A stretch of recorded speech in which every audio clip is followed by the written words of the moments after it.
Ladies and gentlemen, boys and girls, welcome to the Music Lab podcast. My name is Dogg, and I am so excited to be here with Uncle Kunkel's 1 Gram Band. How we doing, guys? What's up, dog? Yeah, yeah, What's up? yeah. Awesome. Hey, thanks for having us. Man, not a bad way to spend a Tuesday, huh? No, not at all. That's right. So, ladies and gentlemen, don't forget to like, follow, subscribe, do all that fun stuff for our YouTube channel, our social media pages. Don't forget also to check out our sponsor, RAR Outfitters. That's RAWR, outfitters.com, for all your clothing needs, especially in January, almost February. It is cold. So, guys, thank you so much for doing this. I know you guys have a meeting later, which is sounds important, so we'll get this out of the way as quick as possible. The name, Uncle Kunkel's 1 Gram Band. What the hell? Like, where did this come from? I don't know. I'll probably let Wyatt answer most of this because he seems to have the best memory on it. But Jake's last name is Kunkel. It's a funky, fresh last name. Kunkel. And Wyatt's last name is Graham, spelled differently, but it's a little play on words. And it's just like a long, silly name that like we kind of derived from other bands with long, silly names, like Pigeons Playing Ping Pong or King Gizzard and the Lizard Wizard. It kind of has a silly ring like that, and we liked that. Right. Yeah. As for the origin, Wyatt, you go ahead. Yeah, I know that the initial person to come up with that is a good friend of ours. His name's Matt, and Jake and I were in a band with him years back, and he always just kind of had that name in his back pocket and didn't know what we were going to use it for. So once we went to Salisbury and we met up with Luke, and we sort of formed this new project, and we were just going through the list of things we could do. I just remembered back to what Matt told me, and I was like, "Oh, hey, Uncle Kunkel's 1 Gram Band." And then I remember at first we kind of laughed and thought it was funny. We're like, "No." Yeah. And then over time, we're like, "Well, I guess that's what we're gonna go by." And and it's also funny too because Jake's brother, his name's Walsh, and he kind of goes by Uncle Kunkel, The original. And for the longest time, we sort of piggybacked on that or just stole it, or I don't know, but he's always been with us along the way and with it. And he's an incredible jazz guitarist. And Walsh Kunkel, man. It's he goes by Uncle Kunkel on Instagram, so it's cool to see kind of like those scenes merge a little bit when you get someone coming to one of our shows and they're like, "Whoa, Uncle Kunkel, what the hell? This isn't the Uncle Kunkel I know." Yeah. Because we're messing with his SEO is pretty hard. And I have a lot of people come up to us and be like, "Oh, like, is your bandmate like Walsh?" And I was like, "No, it's Jake." Close. I was like, "It's his brother." They're like, "Oh, do you even know that there's like another Uncle Kunkel?" And I'm like, "Yeah, I mean, like, pretty well." Cool with it. But now with this name, almost everywhere we go, we meet a Kunkel, and sometimes they're Jake's cousins. Yeah. Just being on the East Coast, but then like I don't know, like randomly, our management company, the guy's name is Kunkel, like random stuff like that. So it kind of it's followed us, but it started because Wyatt remembered it, blurted it out, and it was kind of a joke, but it stuck, and it's memorable. Like good name or bad name, it's memorable. Yeah, I think also too we kind of used it as like a placeholder name. When we were in Salisbury, like, oh, we got to be called something. Like, let's just we're gonna change it. 1 Gram Band. Yeah, 1 Gram Band, and then we'll figure out a better name some other day. And they never came, and we just kept it. Crazy. So do you remember your first gig? Like when you said to the venue, "We're Uncle Kunkel's 1 Gram Band." Did the venue or did that contact kind of question you as well, or were they like, "Oh, okay, cool, sounds good"? Yeah, it probably wasn't until recent that venues started spelling it correctly. It was a lot of like spell checking for the venue, but like I remember like our first real college gig was at this place called Hopper's Tap House in Salisbury, which had this cool pavilion area with a stage. But like we walked in. with our instruments, and we had lots of friends in college, and it was like a small school. So we had about like 300 people come out to this bar for this show. And it was like the first paid, Uncle Kunkel show that wasn't in a backyard or a basement. And people were chanting, like 1 gram band. And so we were like, oh, wow, like it's really caught on. We'll keep it at that point. Yeah. The 1 gram band chant, I remember. That's what I was like, okay, maybe it'll stick. So let's talk about Salisbury University, because I got accepted there. I almost went there. And I ended up, like I was telling you guys, I lived in Ocean City, Maryland for 7 years. So for people who are not familiar with the Eastern Shore, as we call it, Ocean City is about a 30-minute, 35-minute direct west from Salisbury on Route 50, which then takes you into Baltimore, or into Annapolis, which then directly into Baltimore. But yeah, so Salisbury, yeah, talk about, like, obviously, playing those shows while you're at school, how you guys kind of like came about as a band, and like, what direction did you want to, was your music, like, what direction was your music like when you guys started? Yeah, I think we had we got lucky, I think, just kind of forming in Salisbury and just having just like a young crowd sort of at our fingertips, able to like, come out and support us. But yeah, I think our vision at first was we just wanted to, we were just, in college and freshmen, and just wanted to have fun. And I think it sort of started off with, we all knew, the instruments at hand that we knew, and we wanted to, I don't know if we wanted to form a band to take it as far as we are taking it now, or if we just wanted to just play a couple day parties and have people come out for the free booze and that for us. And then all of a sudden, like, because of that, it sort of took off a little bit more quicker than we hoped, because kids were coming out for, to party, to have fun, to just live like the college life, and having a band, to play for them was just kind of an extra for all of them. But then through that, we gained a lot of,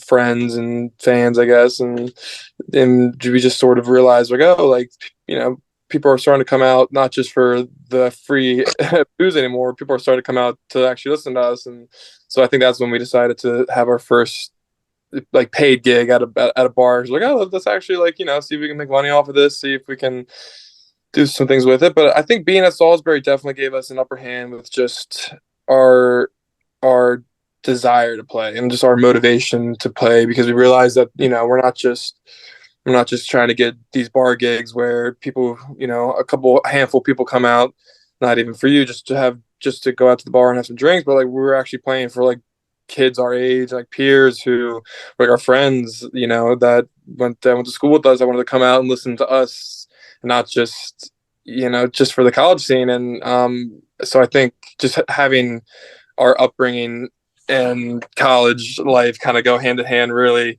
definitely helped us and helped push not just like our sound, but like also like our motivation to keep on doing it, keep on playing for people, especially like kids that are our age and kids that, come from the same, I mean, Salisbury is all a lot of Maryland kids. So once we got out of Salisbury, it made it so much easier to go to places like DC or Baltimore or, Bel Air, and find kids that didn't even know us from before Salisbury, but knew us from the band and knew us from listening to us at, like, the hoppers or these house parties or these day parties. And so it's definitely like not helped us, get started, but it's definitely helped us even now, where we're seeing kids from college that we never even met come up to us and, hey, I saw your show, or hey, like, I remember you from college. And yeah, it's definitely been a blessing for us, I think, having Salisbury.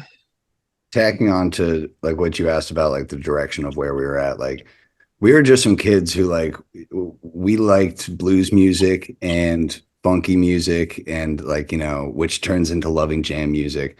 Like Wyatt showed me a lot of the jam music stuff, but like we got to live together for like most of the college years and like practice in the same house and stuff. And really, like, we were just playing, Hendrix hits and Stevie Ray Vaughan and Sabbath and Zeppelin and whatever we wanted. But then we were jamming and like doing, longer improvised sections, and people were like kind of weirded out that we didn't sing that much, and we were really just like doing improv stuff, which turned into like slipping originals in, which turned into like playing whole sets of originals. And now like all of our friends kind of know the lyrics and stuff, and kind of keeping the snowball rolling like that. Yeah, we were doing some funky covers, I guess. I remember the first cover we ever played together that like we actually sounded good. I remember was I think it was that Bob Marley song. Wait, which one, Jake? I was saying play that funky music, white boy. Oh yeah, well that was one of the first ones with me. I remember we were in the Nanticoke dorm freshman year, and we did. It was like Bad Fish or something. No, it was Texas Blood. Bob Marley. It was what was that? What was that Bob Marley song? Jamming. Jamming. Oh God, the vibe was decided that day that we were jamming in the name of the Lord. And I remember we were in the cabin on like these like.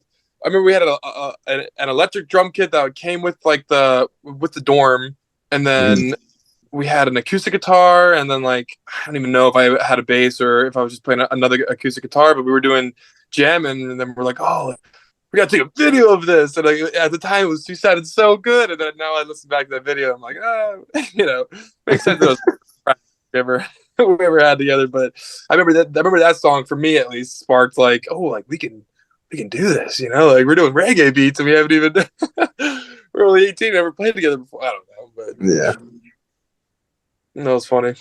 Yeah, and I think kind of going along with that too. It was like when we first started playing and like especially playing live, like we first started out like just kind of practicing together, whatnot, and like it was kind of one of our first times like being able to play in a band with we'd all known how to play an instrument, but we never really played with other people, and you get like that kind of speak for yourself sense of connection. We weren't even good. Yeah, but like, I think just the improvement that we've all had just since that first practice in that dorm room doing jamming and doing like Black Sabbath covers, like I think we all have grown so much, and it is kind of funny to think back to like some of those recordings, Jake, I think, and like, a lot of college kids just listening to the Doors. That's what a lot of it was smoking a lot of pot and listening to the Doors over and over again. And Pink Floyd's Animals. For real. Yeah, I remember in college when I got into the Doors as well, and like when the first time you listen to the end, like it'll blow your mind. Oh yeah, like, it'll absolutely blow your mind, and it's the last song of the album, so that's what they leave you with, which is just the beauty of that band, But so, what were your each individually favorite cover? Like, what was your favorite cover to play when you guys were starting out, just doing covers? It would vary by each of us. I would say mine was. What are you going to say? Some blues. Yours is like a Jimi Hendrix song, Luke. I know. Yeah, dude, mine was Hey Joe. I loved doing Hey Joe, and the guys hated it because it's like 5 chords the whole time. But it's a great tune. I remember I loved playing First Tube. Oh yeah, we played it pretty early, I feel like, which definitely sounded more on the sloppy side. But I remember I just loved playing that. That was one because like people didn't really know Bish tunes. Yeah, no one knew. No one knew what it was. What the fuck is this? Oh, sorry. Can we curse on this? I'm sorry. I remember we covered the Drake and Josh theme song at our first. Oh yeah. At our very show. One time. People love that. I was very against it. And I loved it. I was like, because I used to watch Drake and Josh. I'm sure we all did as a kid. And I remember, I don't even know what. I don't know why we thought of that. I think that was a good way of like establishing us as like a band listened to at a party, because like that's definitely not a song that you would be playing anywhere besides in a party setting. And I remember that. Playing that and be like, oh, this is so much fun. I don't know. We used to do like some Sublime tunes, and anytime we did Sublime, we would switch guitar and bass, and I'd play bass. I would do the Bradley thing on guitar. That was a good time. So I want you guys to individually kind of tell me the impact that these three gentlemen have had on your career so far as musicians. Sam Cochran, Jeff Roden, and Will Gibbons. And Jake, why don't you start? We can add Groovy into that too. And Groovy, sure. And Groovy. Oh man. Yeah, I think honestly, I think all of them just kind of brought us into a whole different world of music community. You know, they made us not only one like improved, you know, just our physical playing ability, you know, gave us the motivation to work harder and play, you know, practice more, you know, just have more like interest in it and everything like that. But I think also too they introduced us to a community that was, you know, just so inviting. And we kind of been a part of a different community in Salisbury, you know, where we, you know, but I feel like, you know, the scene in Baltimore that we have right now is so much different than what we had and so much more inviting and personal. And it's not just about the music, you know, they're all fantastic people, you know, even if we weren't playing music, sure, you know, we'd have a great relationship and everything like that. But I don't know, I think they just helped establish that sense of community, at least for me, you know, of being able to play and feel comfortable and everything. But yeah, dude, and like we were talking about, I think before we even started recording, you'd mentioned like going from playing covers to playing originals in clubs, or, you know, like making that jump from bar band to club band or something.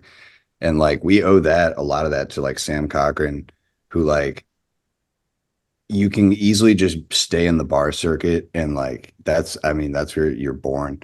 But like randomly we were blessed enough to have Sam just be like, hey man, like I know you guys are mostly on the Eastern Shore right now, but come over and play the 8x10 and open up for my band. And that kind of like helped put us on the map and made us realize that so many kids from Salisbury are from Baltimore, and like it just lines up perfectly. And then we get Jeff, because now we're playing these bigger rooms and we kind of need some more sound. The power trio thing can go a long way, but you have to be a pretty good cat to hold down a power trio for 4 hours a night or something, you know? So having Jeff like completely boosted our sound. And then our friends that were already coming were like, wow, now you got keys. You guys sound freaking crazy. And then I think like, you know, a handful of months later, we get Groovy on the kit. We're doing 2 drummers, and now we're a 5-piece with like a booming sound. So it's been like a pretty fast, expedited jump, but like we've been in a process of kind of like, we've been playing these songs for a long time, and now like we have Jeff to teach them to, and now Jeff knows them, and now we have Groovy to teach them to. And so like it's been a cool process of like watching everything grow as the band grows too. Mm-hmm. And also real quick, just to throw in there, like I think when I too think of, you know, everybody individually, like without any of them, I don't think we would be at all where we are right now. You know, every single one of them, whether it was getting us into the, you know, introduced into the scene like Sam or Will, you know, like just need to talk about Will. Yeah, really, how much Will does, because he is the unsung hero of the band. You know, just how much effort really and time he puts into everything. And then, you know, just I think it was just what we needed. And I think, you know, without everybody, there's a possibility, you know, me, Luke, and Wyatt are still playing, you know, at a bar or whatever, doing, you know, anything. But I think the level that we're doing it at, and you know how much space we have to still go from there, I think is, you know, can be mainly go towards, you know, Matt, Groovy and Jeff and Will and like everybody and all the work they've done. Yeah, freaking Will Gibbons, man. He's the only manager I've ever had, but he's fantastic at what he does. He's a workhorse. I don't know how he heard about us or got interested in us. Like, and it also comes from like, once we brought Jeff in, we all of a sudden had this like this generational mix where he's like a couple years older than us, and so is Will. And so like we have like young people in the scene and some people who have been in the scene for a couple years more than us. Now, like, and it's kind of gelled into like this nice network and team of like I don't know. Like apparently Matt and Jeff see something in us young guys and like we got something good going, and they're really helping us, keep it snowballing and stuff. So that's all it's really been. You guys had that first 8x10 show I did with you guys. You had this, it was like 8 o'clock, and you had the whole floor packed out with screaming wild people. And it was crazy. I'd never seen that for an opener before. I kind of came out on stage. I looked around. I was like, what the fuck is this? Who are these guys? And then after that, I was sold. I was like, well, if you want me to come back, I'll come back. I really wanted to come back. Which we were stoked on because it's hard to find a keyboard player who'll stick around. Yeah, I remember we were offering more money than what we probably should have, because we were like, yeah, like we don't like, we just want to give you all this, like we just want to like let you know we appreciate it so much, and like we wish you could come back and play again, but like here, take all this money. And he's like, well, like I don't want to take all that because I want to come back and do more. And we're like, you want to do more? Yeah, I gave up the money. It'd be one thing if like I was a hired gun for you guys, but I wanted to get in. And that's what I mean. It's easy to find a hired guy, but it's not easy to find like a bearded madman who's down for the cause and gets it. We didn't know that Jeff wanted to stick with us. Like, here, just like take his money. Like, we don't know how much to pay you, but like here you go. And he's like, oh, I want to be around for this. Like, that's awesome. That's exactly what we want. Well, I think it was a few months after that we did another. Maybe it was like the end of the summer. We did another 8x10, and Will came, and he approached me in like November or October. He's like, hey man, I really want to start managing bands. Do you think the boys would be interested in a manager? And I was like, I don't know. I didn't really know like where they wanted to take it or what was going on. I was just having fun playing. So we made the handshake, and it's been kumbaya ever since. Been awesome, man. It's he's such a help, and like he's also such a good person and is so vibrant and nice to people. Like I don't know, it's like, and it's nice that he's a friend of ours and is like a person of the scene, as opposed to like this manager who you never see, and it is maybe like a dick or something, like he'll bring us lunch. Will's just a nice dude, and like everybody who I meet is like, oh yeah, man, I know Will, I love Will, so everybody does. We're blessed to have like such a good character on our side. Yeah. So is there anything that you can think of, like just off the top of your head, that he's taught you guys, like as a band or as like as people individually? Well, for what I was going to say that Will, Jeff, and Groovy did was, I was going to say that they taught me how to be more professional and act a little bit more like because I'm sort of a man child, and I could be a little obnoxious in ways. And I think that self-aware man child, that is. Yeah. I've gotten that far, but I think making steps, making big long strides. Oh yeah, I'm or baby steps in order to get to where I'm supposed to be. I don't know, but I think they've definitely have made me act just act a little more professional and just see a little bit more of like how, just because Luke, Jake, and I came from college, and we were sort of just broke struggling college students, and we reintroduced to like the real world, and it was a little frightening, and especially with with music, which is something that we had to sort of discover ourselves, and like in terms of like being like doing it professionally, and now that we have Jeff and Groovy and Will, it's definitely given us something to look towards and something to sort of use to like allow ourselves to grow, and we'd have to look up to them, and I mean I look up to all three of them, and I don't look up to Jeff. Well, they all have to look up to them. They all look taller. Up. I'm 6'5". But still, it's just helped to be able to have them sort of guide us and help us individually grow as like professionals, and that's definitely one thing that I've needed. And the AV chops on these guys are yeah. it's very nice having them in the bank. I just learned what those two letters mean not too long ago. You know, so I'm not the man to ask about that, but they are. And that's that's helped more than just Groovy. Just with you bringing these cameras in, I mean, that's been. I'm like, wow. Yeah. So let me run it back. Groovy and I do commercial AV install in the real world, I guess. And we've been building the studio for the past 5-6 years or something. Yeah, I guess you could say that for sure. Yeah. So with that, we've been introducing the boys to like recording and how to do all that DIY. And then Will's brought in this dome. It's just incredible. It's like, what, 30 foot? I can't remember. 25. 25. It's massive dome. We shoot projectors up into it. And then we bring a stage, really, and build it inside it. So that's been the current hurdle is getting these guys to run cables and mix sound. I can run a cable. Yeah, Luke can run cables. We're all learning all the time.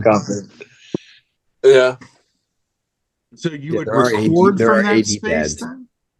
Would you record from that space then, or would you like? That's what we're doing. Yeah, that's what we're doing right now. Well, the dome or the studio? The dome. That's what I'm talking about. Yeah. It depends on what board is there. It depends on the mixer. Like at the studio, we have our own mixing board, and we do our recordings there. This new album that we're working, or singles, however it comes out, that we're working on the recordings now. We're recording them in our own studio, which is really nice, and that's a whole process. Everyone learning the board, learning the ins and outs. That's like a whole nother skill to have besides the music, and it's cool that those guys have picked up pretty well on that. I don't expect anybody to learn that kind of stuff. That's not really our job as a musician. We just want to focus on the music and the creativity, but it's been neat having that other, side to add to it. That's awesome. Well, and in any way, because touring has become so expensive for bands, like, recording has obviously become more expensive. So if you can cut out one of those costs, the touring one is kind of inevitable if it's just the cost of living. But if you can cut out that cost from the recording side, I mean, you guys really are in a good position. We'll let you be the judge of it when it comes out. The idea is to get like a good DIY process going, like with our own means and capabilities, so that like putting out music officially doesn't have to be like, because we're always going to try and put out like soundboards and live stuff, which is like a huge thing we're trying to capitalize on this year, and like getting stuff up on Bandcamp every time we play. But like, it would be nice if a studio project didn't have to be this year-long, like one project. I don't know, if we hone in on a DIY thing and like figure out our means and capabilities in doing that ourselves, it'd be nice to be dropping music at an alarming rate, just putting out whatever we got. We'll get a rhythm to it, I think. It's only been like maybe 2-3 months, right? But once we find a rhythm, they'll be coming out. One thing I did want to kind of jump in and say to mention that's been really cool with like having Will part of the group, and with these guys. I know you asked those three what we have meant to them, but I could go on forever about what these guys have meant to me. And knowing that we have all these projects we want to do, all these ideas that we have, all these creative projects and albums, songs, everything. Having Will there to kind of hone it in so that we can just focus on the music has been a huge help.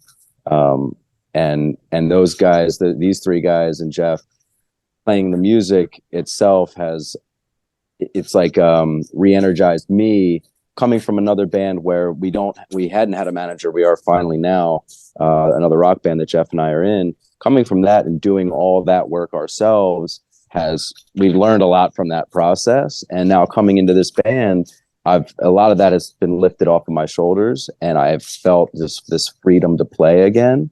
And it's really re-energized my playing and just my life in general. And so I'm very appreciative to even just be in that position. So even with all that extra stuff that we're doing, it's super cool, but just getting to play has been incredible with these guys. So just wanted to throw that in there. I agree, man. These guys gave me a second lease on music, really, because it was getting to a point, especially the pandemic hit, and it was like, man, I gotta get a job. Like, I can't keep doing this. And it was like these guys came along and picked me up, dusted me off, and said, "No, Jeff, here, come along." It was awesome. I'll be forever grateful. Oh yeah, Oh, I we love to love hear that. That's cool. You said that a couple times too.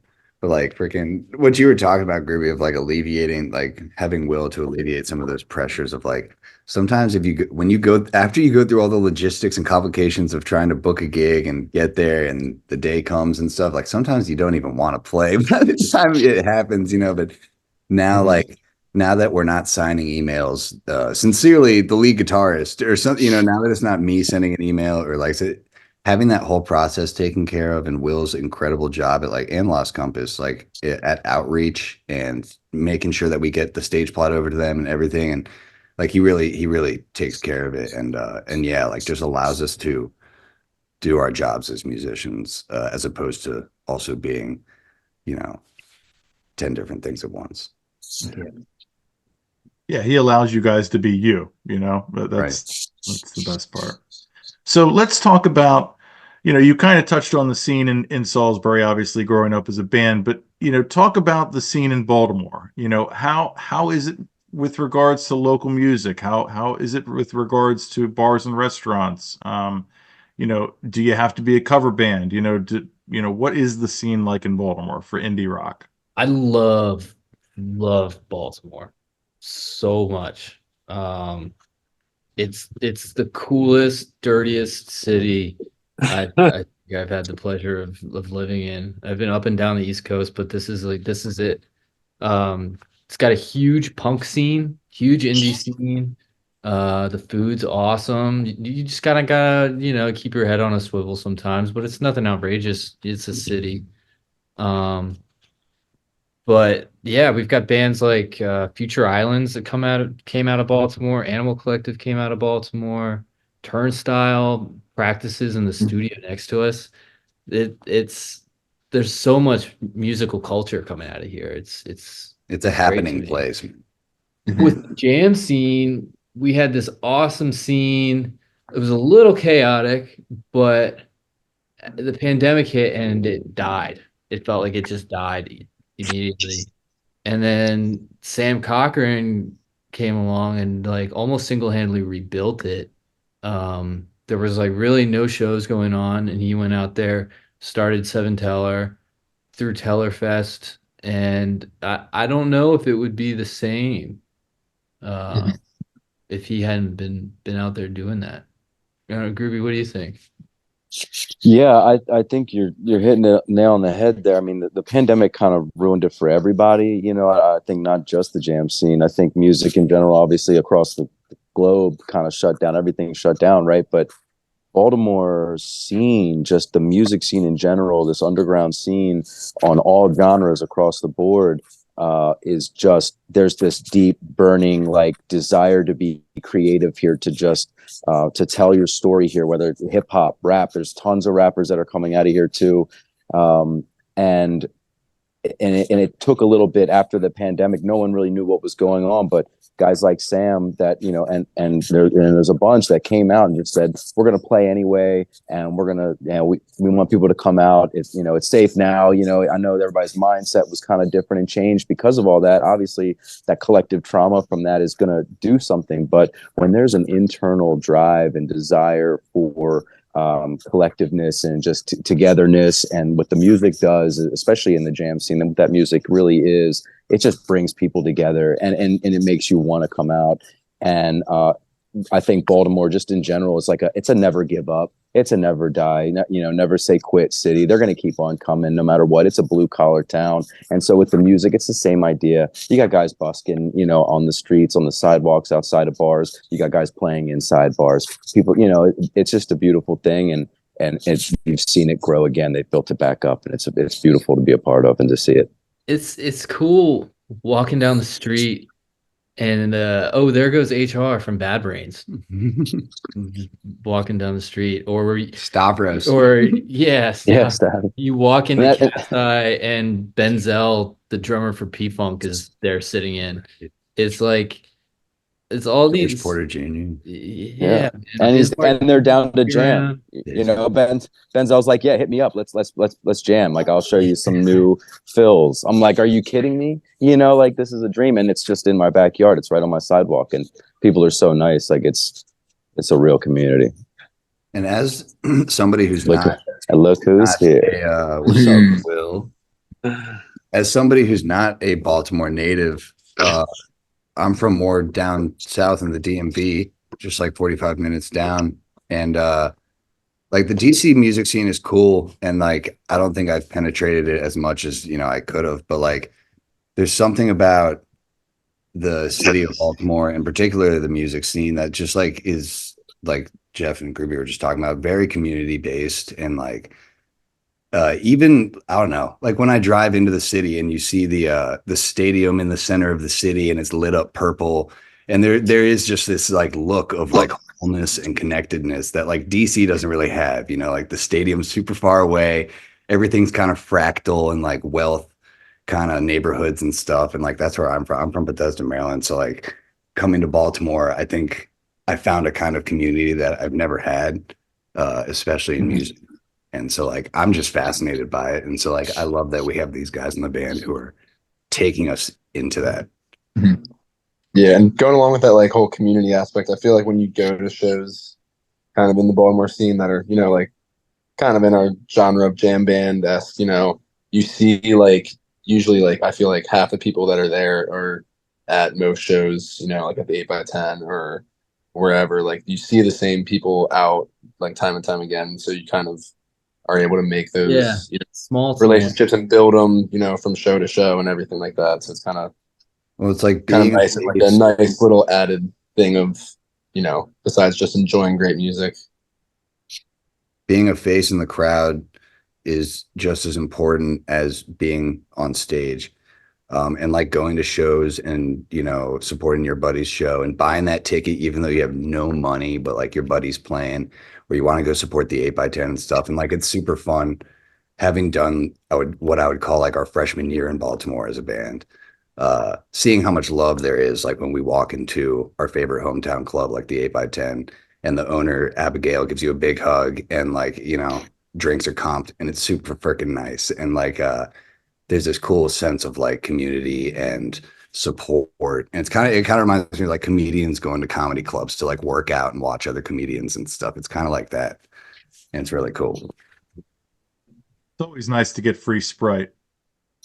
Yes, it is. I love Sprite. Obey your thirst. I want that sponsorship, man. I still want that sponsorship. Yeah, Star, you can go shove it. I've never gotten comp drinks. Cut that. Don't let that out. Yeah, So- I definitely have not. So you guys touched a little bit on your fans. Let's talk about the nieces and nephews and what that means to you guys as a band. It will. The nieces and nephews, man. What is there not to say?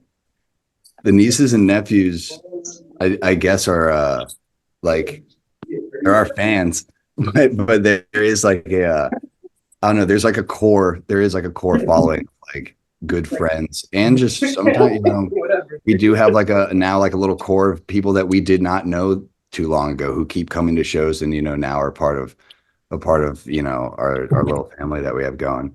And the idea is to keep these people coming back or coming to multiple shows a month, if they really dig it, and it's cool to see. But it was kind of started, I guess, like when we were at Salisbury.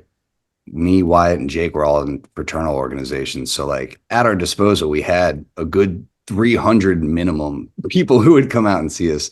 And we never really coined them as nieces and nephews until like probably a year ago. It was Will. Yeah, was it Will that created it? Or that came up with it? Yeah. Yeah. So Well- do you guys remember, or did you have any shows at university or at Salisbury? Like, did they have any concerts or bands that would come to play at the university? Litz, right? They had this thing called Goal Fest where they would book like a pretty big act. Like one year, Mac Miller came to Salisbury and played like on the campus. Yeah. But like I don't know, the music scene was kind of hard. Like that's why we did the backyards and kind of like played until the cops would show up and take the keg. Was because there used to be this venue. Like I don't know, we would talk to people downtown and they would say there used to be a venue, but then like it was like a DIY venue that kept getting shut down by cops in somebody's garage downtown. And then there was this place that opened like our junior year called Revival. And it was this cool, it was like a speakeasy, but it was like on the top floor of a building. So it didn't really interfere with like the sound on the ground level and stuff. And we threw like 2 or 3 pretty wild shows there where people were like breaking glasses and standing on top of tables. And then 2 years later, like I think they shut down because I don't know. So we didn't shut it down, but it got pretty crazy there, like because it's a college town and college kids, no matter where they go, are going to act crazy. So Salisbury doesn't have a ton of like live music venues. It's mostly backyards. Our experience. Yeah, but I think Salisbury is definitely a place where we established the nieces and nephews, and I think that like the nieces and nephews, like just like the people that come out to all the shows are just like so important. So important to just our beginning and just how we how we came up, and just they were so important in just our motivation to play, and just like our desire to play, and also they're all just the nieces and nephews are just the most craziest, in a good way, people that I've ever met. I mean, there's some of the just wild, fun, and kind and caring at the same time people. And I remember, no fights ever at our shows, but you definitely have some people walking out of there a little drunk, a little, probably a little too drunk. I remember in Salisbury, we used to, when we would play bars like Hoppers or Brew or other places like that, I remember we would have the managers coming up to us afterwards being like, "Why do your fans get so drunk?" I'm like, I don't know. There's a lot of that first gig that I did with you guys. I think I might have mentioned this like a week ago or something, but I remember we were playing Susie, and this guy was on my the guy smacking wasted, and he's like on the monitor just smacking it, and it went out, and the monitor went out, and I was like, dude, what are you doing? Like, this is my home club. This is where I come to get away from the world, and he's just out there smacking on this thing, and that's when I knew you guys had something special. By the way, I was at that show. I'm pretty sure at the 8x10. So I was a niece and nephew before I was an uncle. It's the background. The background on my computer is the first show we played with Jeff, and Groovy is like Groovy's in the crowd, but he's spotlighted like in the crowd. It's pretty cool. By the way, Dogg, I really like the Lady Justice in your background. I'm leaving my government building right now, and I see her everywhere. Well, I told them, I said, at 1 gram, I had to do something with scales, and this was the best thing I could find. Hey, there it is. I like that. It's never shorts you. I got to do something. So guys, I know that you recently played, or you opened up for Dogs in a Pile at Union Stage. Is that what it's called? Yep. Yep. In DC. Talk about that experience, because I got to meet those guys too back in December. Share that experience with our audience. Yeah, it was great. I mean, those guys are really the Dogs are a bunch of guys. Yo, Groovy, can you mute? And that was the show that we were looking forward to, actually, for a good amount of time, just because we've all kind of had our individual times of crossing paths with the Dogs boys, but we never got to play with them or really play a bill with them, besides maybe at this festival called Ramble a couple months ago. It was we were together. We just crossed paths with them there. There's other festivals that we've sort of crossed paths with them, but yeah, we were looking forward to it, because those guys are definitely they're on fire. Real deal, man. Yeah, they're they're a part of the same scene that we're, sort of, trying to tag along with or tag along with. And so yeah, I mean, it's just good knowing that we are continuing to have the shows where with the bands that we want, and and in the scene that we, are just trying to stay in. And and it felt good to have people sort of giving us that that recognition of being of just doing it. And I know that was a big show for Union Stage. That show sell out probably a week before it even happened. So it was definitely a good turnout for both us and Union. And it's just going to further our experience. I was scared that we might have scared him a little bit. We were backstage before the show, and they're mad professional. They're sitting there ironing out their set list and everything, and I'm like, we got to get pumped up. We got to get this thing going. Let's get it on. So we throw on some go-go music, and Groovy and I just kind of started wrestling. Oh, Like, we're not hurting each other. We're just getting pumped up. We're getting I completely forgot about that. And we hit. I think it was Brian. We rolled into him, and I just remember him looking down like horrified, and I was like, "Oh fuck, we can't all right, we gotta stop this. we can't be those guys." But I don't think we are those guys. Yeah. But I mean, they were a lot of fun, and and we just hope that we're going to be able to work with them more in the future. I mean, I know that they're just going to keep going on a trajectory going up, and I think we're kind of got a lot of momentum too. So hopefully, we get to cross paths at bigger and more venues. I will say cool. Too. Oh, sorry. No, you're good.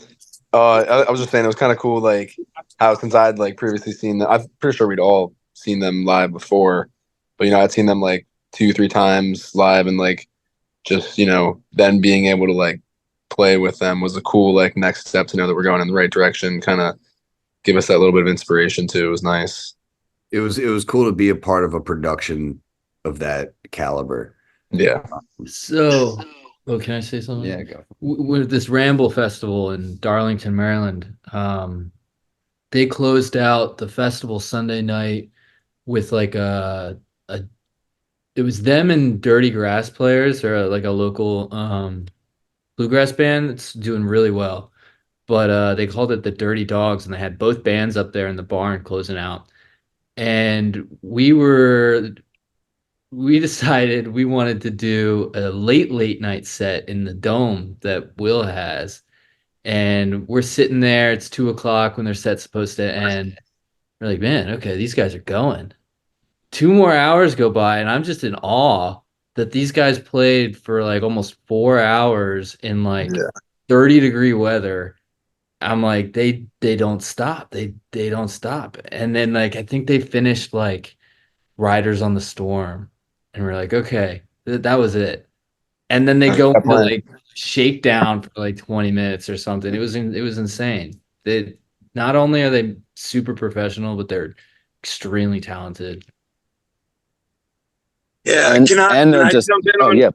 Please do, Will.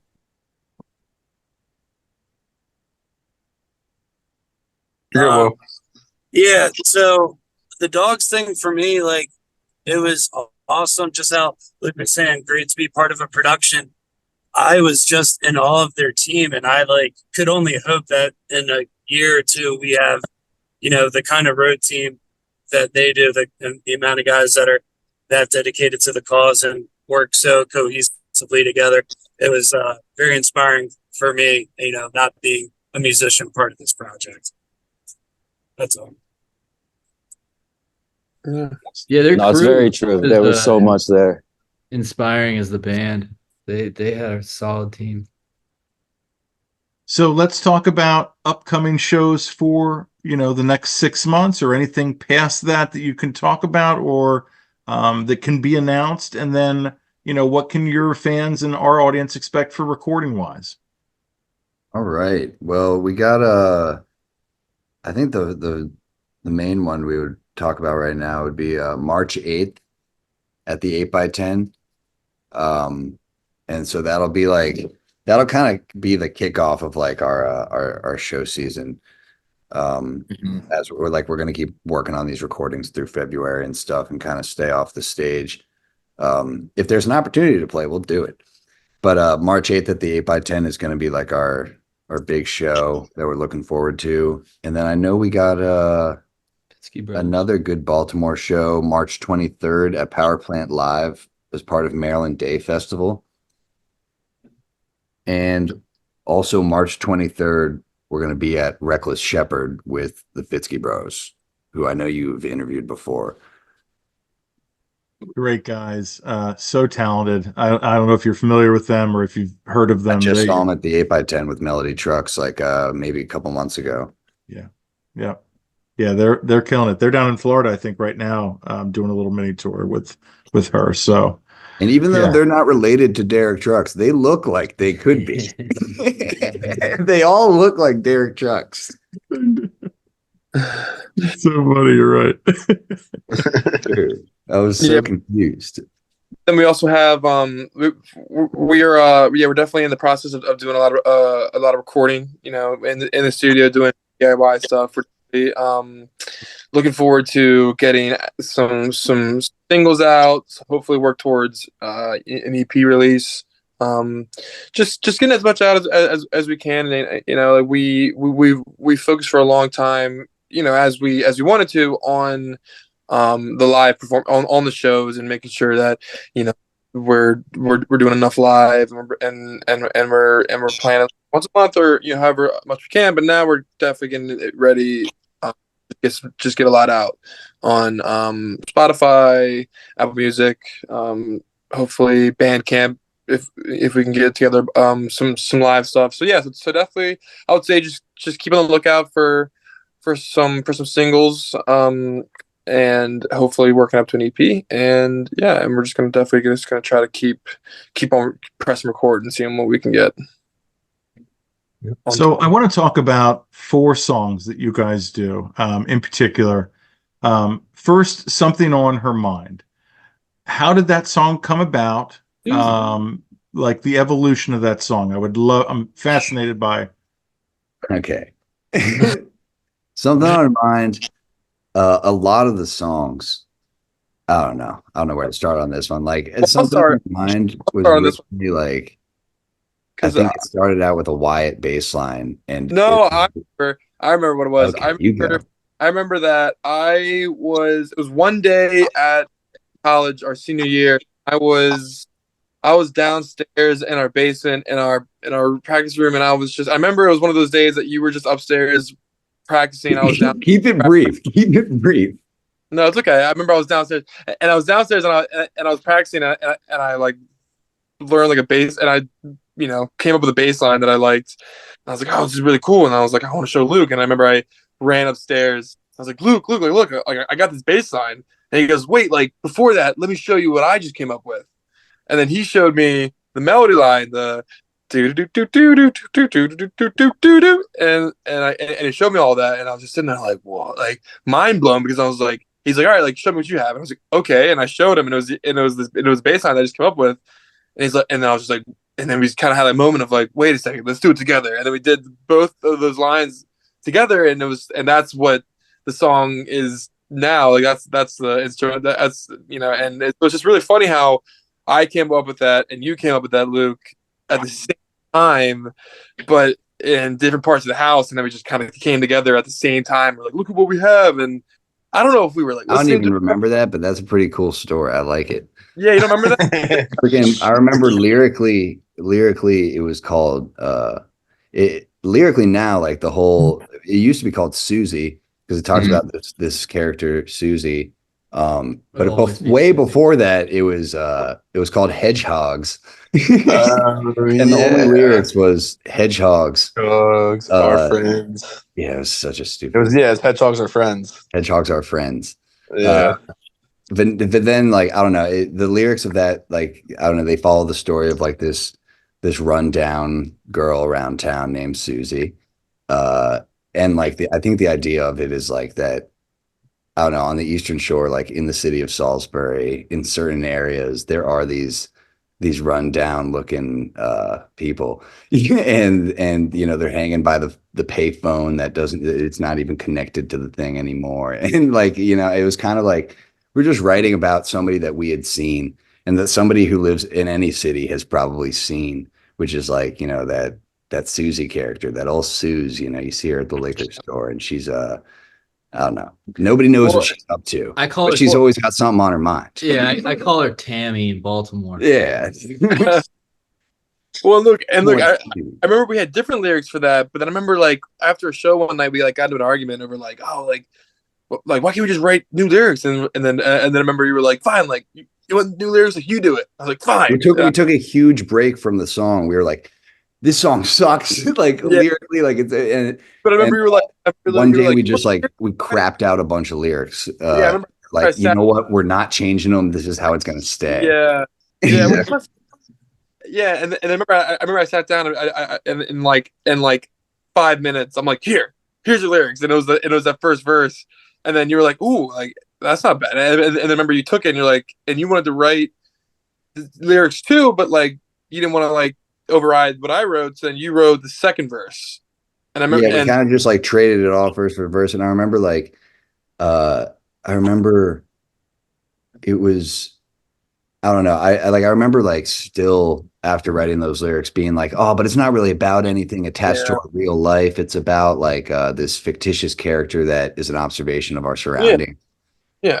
But that also taught me that like that's fine. That can be what a song is. A song is like a time capsule of an area of which you were. And for us, it was like writing songs about the surroundings in Salisbury, which happened to be like a lot of scroungy, sketchy people. So then what about Find Myself? I want to hear about the story behind Find Myself. Wyatt, take it away. So I wrote Find Myself back in 20, I guess it was 20, this was 2022. I guess it was 2 years ago. And I wrote it about an ex I had and I just kind of wrote. I remember I was living with Jake and Luke, and I remember like I would come home, and I'd be so upset every day, and because of this big breakup I had with this girl, and then I remember like they're like, "Hi, why don't you just stop, complaining about it? Write something about it." Groupie's in the waiting room. Anybody let him in somehow? He's calling me. Sorry, Wyatt. Dude, you're messing up his breakup story, dude. Bringing back bad memories. And one song with meaning. Yeah, I remember. I just wrote it about that breakup because I was just tired of just complaining about it every day. So I was like, nobody wants to hear me complain about this breakup over and over again. So I was like, I might as well just, get something good out of it. And that's when I wrote down and wrote Find Myself. And I wrote it, and I remember I was pretty proud of it because it was from a place of true passion. Not just me writing about like funnel cake or something like or something stupid or like hedgehog or like hedgehogs. Like it was something like that. Actually, it was one of the songs I wrote that actually I wrote in a place of deep emotion and in a place of sorrow because a lot of songs I listen to are old country and like sad songs, and I really resonate a lot with sad songs and when I write songs for fun and just to like have fun with it, like they're just so stupid. But then when I write songs about like from my actual emotions and like something I'm passionate about, whether it's be sad or happy, like then I find some good stuff. And I think Find Myself was one of those that I sort of just took from a place of pain and just turned into a good song, I thought. And I remember like when you first shared those lyrics, because they're personal lyrics, and when you first shared them with me, like it was a jump up in our lyrics of like in that it instantly had meaning. I instantly knew what it was about, and they were good lyrics, and I really digged them. and then the tune kind of takes off into this like big breakbeat jam, you know, which is supposed to, you know, kind of be your thoughts, like, you know, everything you're thinking about, you know, and stuff. And I remember that being a really rough time for you, Wyatt. And so I'm glad you got that song out, man. Well, I mean, like, and also like I've always thought that it's important to write about your own experiences, you know. It's and what better than a breakup, you know. And like lately I've been thinking about songs I want to write. A song about a breakup? You're kidding. Right, but like, you know, I've been thinking lately about the songs I want to write, and I'm thinking about like, you know, like I want to write this song, but have I experienced that truly? Like for instance, I want to write a union song, a song about a union really bad, but I've never been in a union, and Luke, you have, so I'm like kind of breathing down your throat, like, or down your neck, like write a union blues, man. You write a union song? Have I really experienced riding on the storm? I mean, I can attempt it. It's not going to come from a place experience. It's just going to come from what, you know, it's going to come from King Harvest, you know, from the band. It's not going to be my own experience of a union. It's going to be something else. So I think it's super important to write about, like, and you know, same with Susie, like Susie, or I guess something on her mind, like that's from our experience. That's from us walking around Salisbury and seeing somebody with you know, someone like Susie, you know, and somebody who is just down on their luck. And I don't think we would have been able to write that if we didn't have that experience of living in Salisbury and just seeing that every day. Yeah, you write what you know. Yeah, definitely. So what about Pie Fry? So that's a song I wrote. Another Wyatt one, dude. It's just a stupid. I'm picking all the Wyatts, huh? Before you go into this, like with Find Myself, I don't know. Me and Wyatt like were the main lyric and songwriters, especially in college, and like we would do a pretty good job of like bouncing ideas off of each other and like bouncing lyrics. And we do a pretty good job of like letting each other know, like, nah, man, that's like really stupid, or like, you know, that's trying too hard, or that's trying to be too emotional or stuff. And it was like when I heard Find Myself, I was like, wow, that's different. That's like coming from somewhere. That's really dope. But then like when I remember it wasn't that long ago, he came in the room with Pie Fry. And when we asked him to try and like explain it, he really couldn't come up with a good explanation. And the song was, I'm sure he won't even give you a good explanation now, but the song is so silly and jarring that I was like, you know what, dude, I know what you're trying to do, and I'm going to trust you to power this through. And he did it. We got a story. It just took like a week for him to be able to like, but it doesn't make sense. Why explain it? No. I know the story. It's about funnel cake. And why, right? When you were a kid, you were you had the carnival, and you're like, how do fries turn to pie? Yeah. Funnel cakes aren't made out of potatoes. There's a misunderstanding of an infantile brain. Why you do it? I was just, well, like I wrote it. Because I started with that line, the bow down down down, and I was just playing around with lyrics. And so when I wrote it, I didn't have any idea of what I was doing. I was just playing around with words that sounded cool. And you did write the lyrics over a period of weeks of us playing it live. You would change them, like yeah. And honestly, like I didn't even know what the story behind it was until I wrote it all, and somebody's like, "What? What does this mean?" And I'm like, I don't know. And I was like, maybe I should figure out what I mean. So and then eventually I, you know, whether this is actually true or not, like I definitely found like my meaning towards the song, which is when I was a kid, I would just I went to the Harford County Farm Fair a lot, and I would always get funnel cakes. But I remember when I was a young kid, like I didn't exactly know what funnel cakes was, so because it looked like a pie, but then it also looked like a bunch of little fries with frosting on them, and you know, hence the name Pie Fry. And so in the verse, I'll be saying like I'm almost talking to myself as a kid. I'm like, or not talking to myself as a kid. See, I don't even know, like talking as a kid. You're telling a story. You're telling Talking as a kid. You're telling a story of a child who doesn't know any better. Who doesn't? Yeah. I don't Who know. doesn't know? I think it's important. I think it's important for any band and any song that the lyrics mean something different to whoever is listening to it in that moment. I think it's really important that, what, even though I could sit here and I could come up with an explanation to why I wrote the song, I think it's important that whoever listens to it brings their own meaning and what it means to themselves. And so High Fry might not even be a funnel cake to somebody, or it might not even be a pie or fry at all to somebody. It could be a metaphor, to somebody else, or it could just be words that sound good together. But I don't know. I think it's important. I wasn't sure if that was going to catch on, that tune. Like we did it and we were like, this is kind of cool. This is kind of new. But then like the other day at the Dog show, it's in the set list. Nobody knew that though. And like from 5 rows back after one of the songs, somebody's like, pie fry, pie fry. And I was like, all right. it's people are digging it, but I also have so many people come up to me and they're like, dude, what are the lyrics to that? Like nobody knows. It's kind of fun at this level when you don't have lyrics on Google. It's like a word of mouth of like, hey man, do you know what they're saying? Like I thought you were saying in Rose Drive, pickled ripe tomatoes. yeah. And I texted him, I'm like, dude, what are pickled tomatoes? Am I missing out on this thing? But no, he's saying pick a ripe tomato. Yeah. I love lyrical misunderstandings, man. Monty Green. Yeah.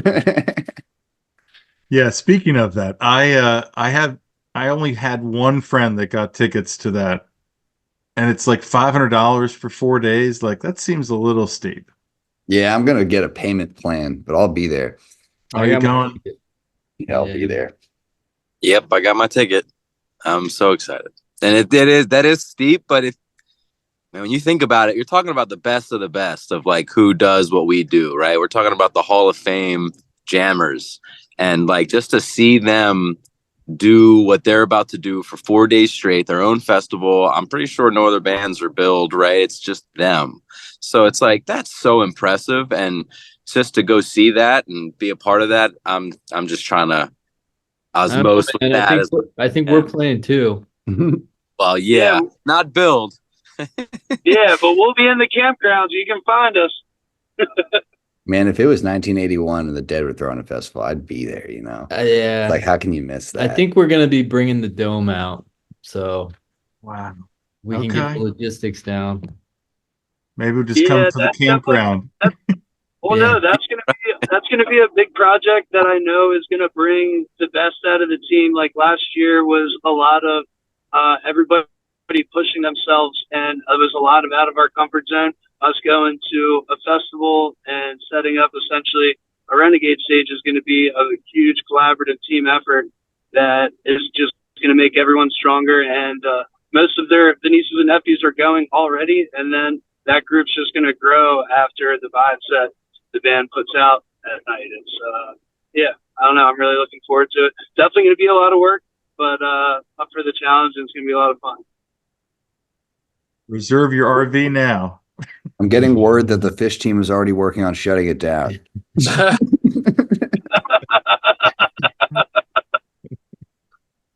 Well, gentlemen, this has been so much fun. I hope it's been as much fun for you as it has been for me.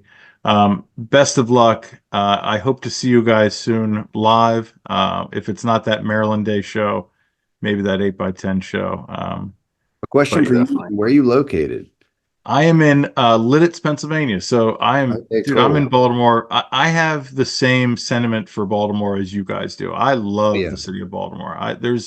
I've always had a great experience. I miss Sonar. I miss Hammerjacks. Yeah. I miss the sanctity of Inner Harbor. Oh yeah. But other than that, like I love the city. Yeah, like everything that you said about it I completely agree. So Lidditz has that big AV warehouse. That's how. Player Global, baby. Yeah. Yeah, Beebs was in town. We've gotten a lot of celebrities and musicians that have come into town. So yeah, They do a lot of next cutting edge stuff up there. It's cool. Yes, they do. Yes, they do. Yeah, it's like a whole complex. And then they have their own little like venue called Mickey's Black Box. That's state of the art. It's pretty ridiculous. So yeah. But anyway, yeah. Again, thank you guys so much. Will, thanks for hopping on as well. And yeah, guys, go see these guys live. Support them any way you can. Do you guys have merch at all? Shirts, t-shirts, anything like that? Yeah, but you got to come to the show. Gotcha. Okay. It might be online later this year. Okay. Sweet. Excellent. Well, thank you again. As always, you've been great. I've been Dogg. This is the Music Lab Dog. podcast. Thanks, Dog. Thanks, Dog. Appreciate it. You the man. Let me just